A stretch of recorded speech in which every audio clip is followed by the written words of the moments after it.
Everyone, it's Emily. Today's video is going to be my May wrap-up. I finished 18 books this month, which is absolutely ridiculous. I'm going to go through them. The ones that I have more to say, I'll say more. The ones that I don't have much to say, I won't try to go into much detail with them because I would rather focus on the ones I have stronger opinions on. Obviously, 18 books, there's just too many. So, yes, bear with me. I'm going to do my best. I am really tired. I just, right now came back from the airport. I'm having coffee because I am really sleepy, so again, bear with me. Let's go through 18 books.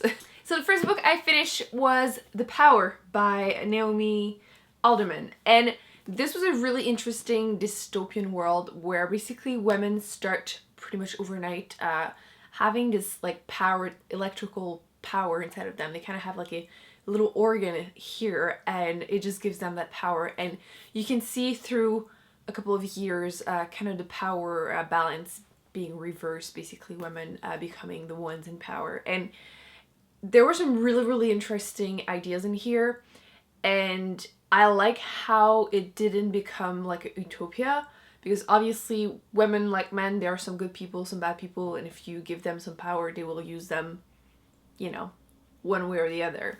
So I definitely recommend this. I really enjoyed it. I feel like in general the reviews were really all over the place with this one, but I really enjoyed it. I believe I gave it 4 stars, and so if you've been looking for a new dystopian book, I definitely would recommend this. I personally really enjoyed it. The second book I finished, I actually mostly listened to it as an audiobook, which wasn't a bad idea, but I think if I were to reread it, I would read a physical copy, because this is a collection of short stories. This is Stories of Your Life and Others by Ted. I should have looked up his name, so I'm going to put it on the screen so you can see it. But I had never read anything from this author, but he wrote Stories of Your Life, which is the story that inspired the movie The Arrival, which I also really enjoyed. And I think this short story did some things better, and the movie did also a few things better.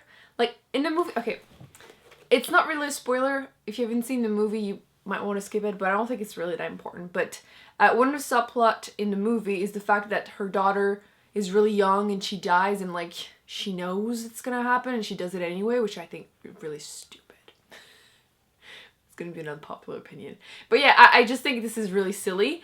But in the book, her daughter is not 8, she's 25, so it's okay, it's just Hollywood again trying to bring out the tears for no reason. So I much prefer that bit in that specific story.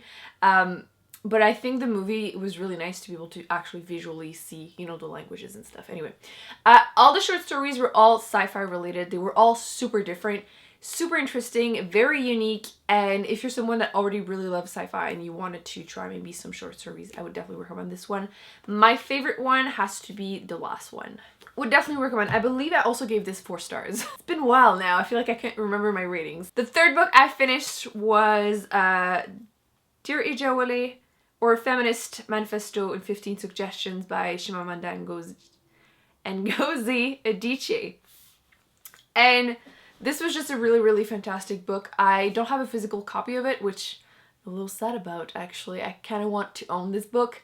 It's a very short, basically it was a letter sent to a friend to help her raise her daughter to be a feminist. And to be honest, the suggestions are very matter-of-fact, very rational, normal suggestion. There's nothing that is mind-blowing, but it's the way that she explains it. It's so simple.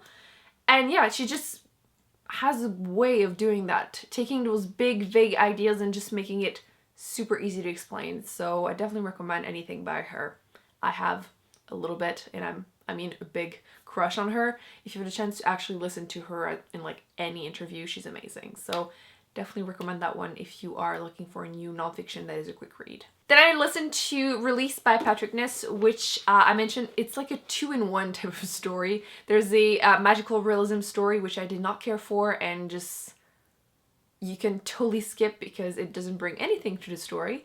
And then there's the other half that is more like a YA contemporary coming of age with a gaming character. And that bit was really great. I enjoyed it. It's just that it was really short, considering the book is already short, and then half of it you can pretty much skip. It leaves you with a very small book. But if you are someone that enjoyed Simon versus the Homo Sapien Agenda or Aristotle and Dante discovered the secret of the universe, and you know, those type of books, I would definitely recommend that one. There were some interesting parts, but yeah, it's just not my favorite from him, basically. I mentioned in the past I would recommend instead either A Monster Calls if you want to cry, or More Than This by him. Then I read Thunderhead by Neil Schusterman. I got this from my library.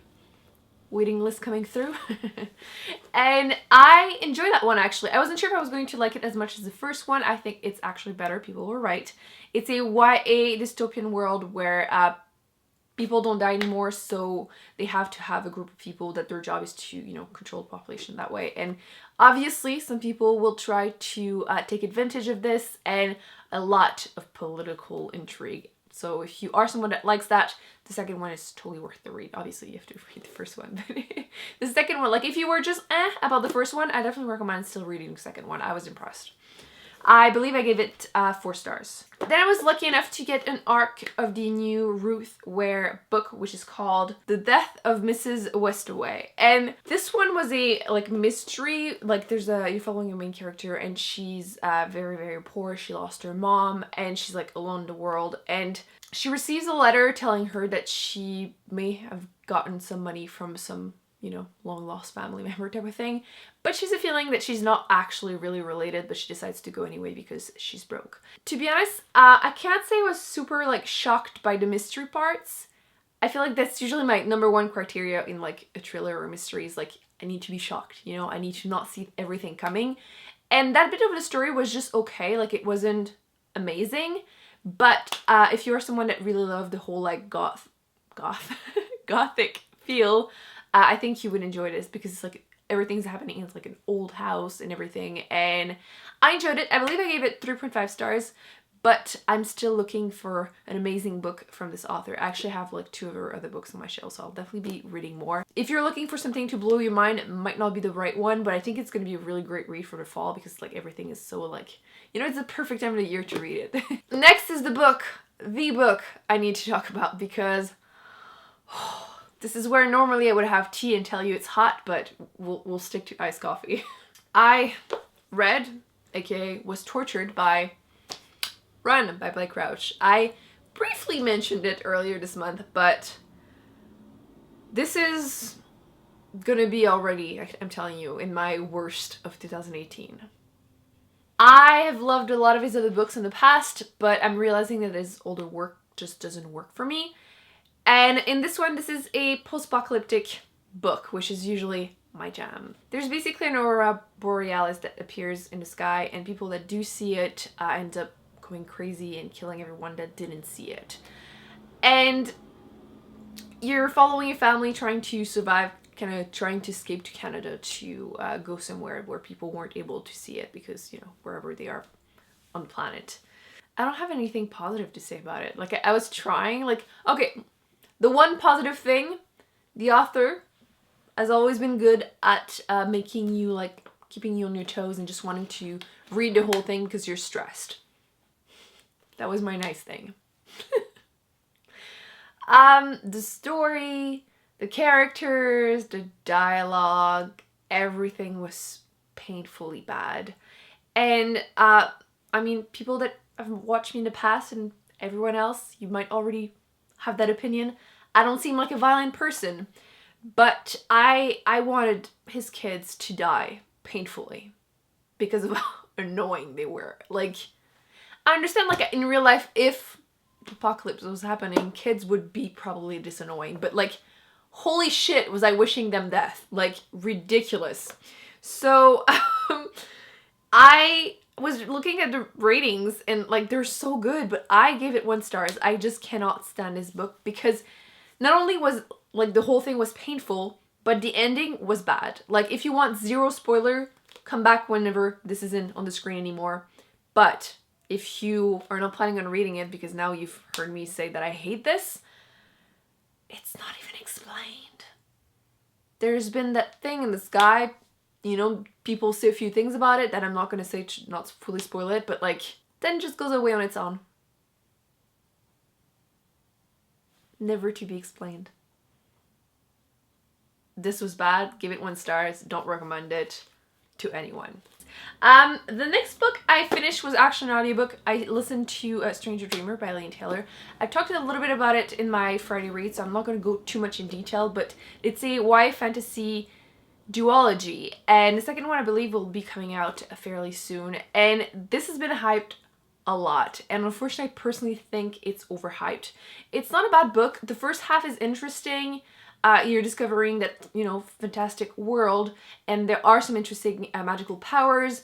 However, the second half just becomes a YA insta-love story, which kind of sucked, and the ending was just so like, it wasn't a bad book. I understand why a lot of people like it, but I feel like the romance ruined it for me, and I'm kind of scared to go into the second book when it comes out, knowing that it's probably just going to continue.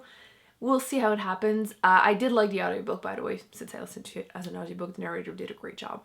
I had mentioned earlier this month that I finished The Glass Castle by Jeanette Walls. Honestly, I don't have much to say about it. It was just like an uncomfortable read for me. I mostly listened to it as an audiobook, and it's a nonfiction about her very dysfunctional family, and I completely understand that obviously she writes it through her eyes as a kid, so obviously her parents, you know, they're amazing people and everything, but it's just so horrible what she's been through that it made me very, very uncomfortable, which is possibly the goal, but it leaves me not having anything to say about it. I'm just like, this was uncomfortable. Like, I was mad at her parents, like, really? The next book is something I was super excited to read because it's a newer book. It's The Oracle Year by Charles Soule. The premise was super intriguing to me. You're basically following a character. He is just a musician in New York, kind of not very successful, and overnight he wakes up one day and he has like 108, I believe, like future revelations. He knows what's gonna happen for those 108 things, and obviously he's using a few of those things to make money, and then like, oh, like, why is this happening? You know, you're trying to figure it out, like sci-fi. This book had 400 and something pages, but it felt so freaking long, and like, it already didn't stick with me. Like, obviously I still remember I just finished it, but like, it's not something I'm going to be remembering and recommending, and it just kind of felt flat for me. I believe this is the author's first like long novel. He used to write comics. He might still. I said used, but he might still. I was just kind of let down by it. I believe I gave it 3 stars. The writing was okay, like everything was okay, but like the story kind of ended up feeling quite flat. There were some interesting characters, but overall I just was a little about it. I then listened to the audiobook Long Way Down by Jason Reynolds, which is a contemporary YA book. And it's very, very short because it's written all in verse, and it was my first time reading anything like that. And I actually really, really liked it. It was all about the cycle of violence. Basically, the main character you're following, his brother got killed because he killed someone, and like, you know, how it happens like this. It's like a vicious circle, and it was super interesting. I don't want to say too much again because it's a very, very short novel. Like, you can probably read this in an hour or two. So if you were looking for a quick read, you're in a slump or something, I would recommend this one. I enjoyed it. I believe I gave it 4 stars. I then listened on Audible to probably one of the best books that I've read this month, with the Chimamanda one. It was Not That Bad, which is an anthology that was edited by Roxane Gay. And it's all about you know, nowadays in society, women having to go through harassment and violence, and how every time someone speaks up about it, we're all dismissed. And I liked how the women, and actually it's not only women, there are, I believe there was 1 man, and just, it's very diverse, LGBTQ+. And I love how that book kind of gave voices to all of those people, and I listened to it as an audiobook, so it was really great to actually be able to listen to them. And it's a very, very, very tough read, but I truly enjoyed it. Actually, it was the best book that I've read this month that I put on my beauty channel. By the way, if you don't know, I have a beauty channel, which is Beauty with Emily Fox. But yeah, definitely recommend that book. I personally really connected with the chapter 17, which was all about like angry women, which is kind of what ended up being my Goodread review. And I love how this book basically just it's just there to let us know that, you know how we're always telling yourself it's not that bad, but the fact that like everyone around you have been through something like that, and every little thing, even though someone else might have had something worse, it's still that bad. Like, you should be angry. We should all be angry. And yes, definitely recommend that read. Super rough, but I enjoyed it still. I finally read Contact by Carl Sagan. which is a sci-fi book. This is a fairly old one, actually. 85. So yeah, over 30 years. And I also did watch a movie, which I have other thoughts about that one. But Carl Sagan is an author that writes a lot of nonfiction about science. So I was really intrigued to see what would be his take on the whole like fiction part. And unfortunately his writing is incredibly dry. Kind of reminded me a little bit of Michael Crichton. There were some really interesting ideas towards, like, I would say not like right there in the book. Like, you have to go through quite a bit, but then there's some really interesting part and then the ending's a little... So I kind of am a little bit on the fence here because I didn't really care for the characters that much. You're given information about characters you don't really, that aren't that important, and then I don't know, the story was a little bit all over the place in my opinion. But if you're someone that reads a lot of sci-fi and trying to read like older sci-fi, I do recommend it. Again, very interesting ideas in there about like the whole aliens. I didn't say this is a first contact with aliens, but it wouldn't not be the first book I would recommend to someone that's just starting to read sci-fi. Don't do that to yourself. But yeah, it's so difficult to talk about. I did watch a movie and I hate how they had to absolutely add a romance that was not in the book. And I've been reading a bunch of like thrillers, kind of getting myself into the mood during the summer and fall. It's usually when I read the most, but I've been like listening to a lot of audiobooks at work. I had like things to do that didn't really need a brain for, and I've been like walking a lot more since it's warmer outside, so I've been able to listen to audiobooks. So I finished quite a few that way. The first one was Sometimes I Lie by Alice Feeney. I was super excited to read that one. You're following a main character who is basically unreliable. She tells you from the beginning that she lies. So whenever the book is beginning, she's in a coma, you don't know what happened. There's a lot of like back and forth, flashback and everything, and you're trying to figure out what happened. And in the beginning, I was really liking it. And I'm gonna admit that towards the end, I felt like some of the twists were easy to see coming. And then some of them, I felt like were there just to be like, aha, you didn't see that one, right? And it's like pushing it a little bit. I feel like that was probably the part that annoyed me a little bit about the book, but I think a lot of people will enjoy it. But if you're someone that really likes whenever there's a bunch of twists in a book, I would definitely recommend that one. It's a new book and it is interesting, but yeah, I would love actually to discuss this one in the comment section if you have read it, because I'm still in the fence. Like, I finished it last week, I believe, and I'm still like, I feel the need to talk about it because I'm not sure how I feel exactly, even now. And to be honest, it's a thriller, so I can't really say much more than this without ruining it. The next book I finished was Pretty Girls by Karen Slaughter. I listened to the audiobook of this one, and I think this was a mistake. If you are going to read this book, read a physical copy or ebook or something, but the audiobook was really rough. This is a book with a lot of violence and sexual violence towards women, and I feel like it was worse listening to it, and a few of the things that bother me, I'm not sure how much it would be considered spoilers, so I don't want to say too much, but I mean, the title is Pretty Girls, and I felt like when the character was just there to be pretty, and then a lot of sexual violence, and it just felt kind of gratuitous? How to say that in English? Gratuitous. That word. You know what I mean. So it felt like it was just there to shock you, and like, yeah, it just did not sit well with me. And I feel like the reviews are also very divided on this book. A lot of people really like it. A lot of people were also uncomfortable with it. And I say that as someone that I read a lot of books that are technically uncomfortable. Like I said, I'm a big fan of like post-apocalyptics, and obviously there's a bunch of violence, people dying and stuff, but like, I don't know why this one really just sat kind of weirdly with me. I ended up giving it 2 stars. I then finally read more Gillian Flynn. I read Sharp Objects, which I've been wanting to read for a long time because I did enjoy Dark Places, but I still wanted to read more from her. Actually, I've yet to read Gone Girl, which I know. I loved the movie. The writing was great. I felt like actually, let me count how many thriller mysteries I've read so far this year, because I believe I read 7 so far this year, and none of them got 4 stars up. None. I've read a lot of I don't know if it's like me that's just not in the right mood, or all the ones that I've read are just not impressing me. But this one was probably my #1 so far, so me giving it 3.75 does not mean I didn't like it. It's definitely the best one I've read so far this year. It's incredibly dark.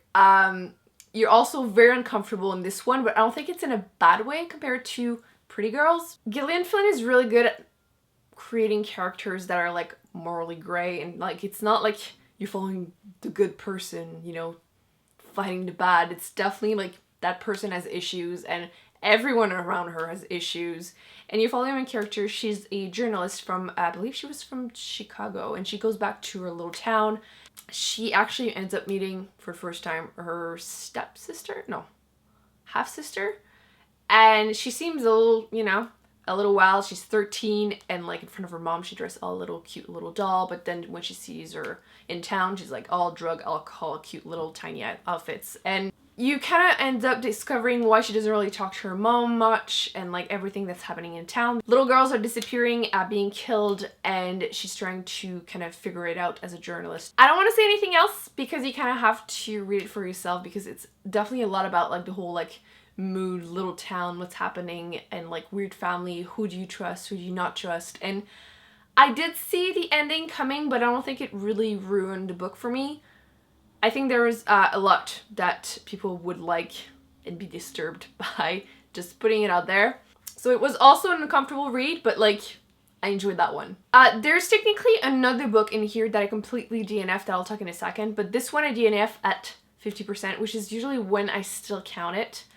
So I tried to listen to Stars Allegiant by Cameron Early. It was my first time reading one of her books, and it's an incredibly weird sci-fi. Like it's they're only like women characters. The ship is like recycling people, and like they can get pregnant out of nowhere, but it's like larvas and like weird things are coming out. It was so weird. Like I said, I listened to half of it and I still had no freaking clue what was going on. So I just put it down and I just don't care. But yeah, the premise sounded interesting, like a sci-fi with only female characters, and then one of them wakes up after being recycled and she doesn't remember what happened, and like people aren't really telling her and you're trying to figure out what's gonna happen. But weirdest freaking book I've ever read, and it reminded me a little bit of that movie Snowpiercer. It reminded me a little bit of that. I don't know if it continues to do so, but interesting ideas, very weird execution.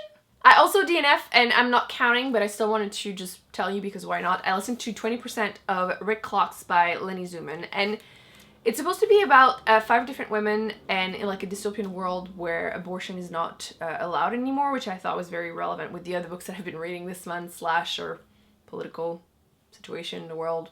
But I was at 20% and I still had no idea where this was going. Like nothing was happening at all, and I'm assuming it's probably more like just, you know, slice of life type of book, but like nothing was happening. Like 20% of the book, yeah, I just decided to DNF it. Let me know if you have listened to the whole thing and you love it.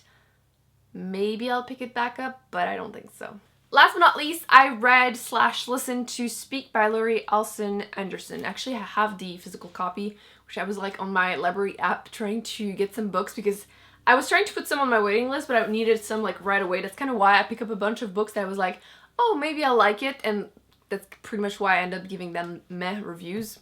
But this one was on my shelf, so I kind of decided to, what the hell, you know, I'm actually going to remove something from my TBR. Why contemporary about rape? And I think it's a very interesting / important topic, and I think it was well done for when it was written, which was 1999, so I feel like it was really groundbreaking at the time. But I think it was a really interesting book, and I do think it would be something important to read, I don't know, in school or something, or teenagers would get a lot out of this book.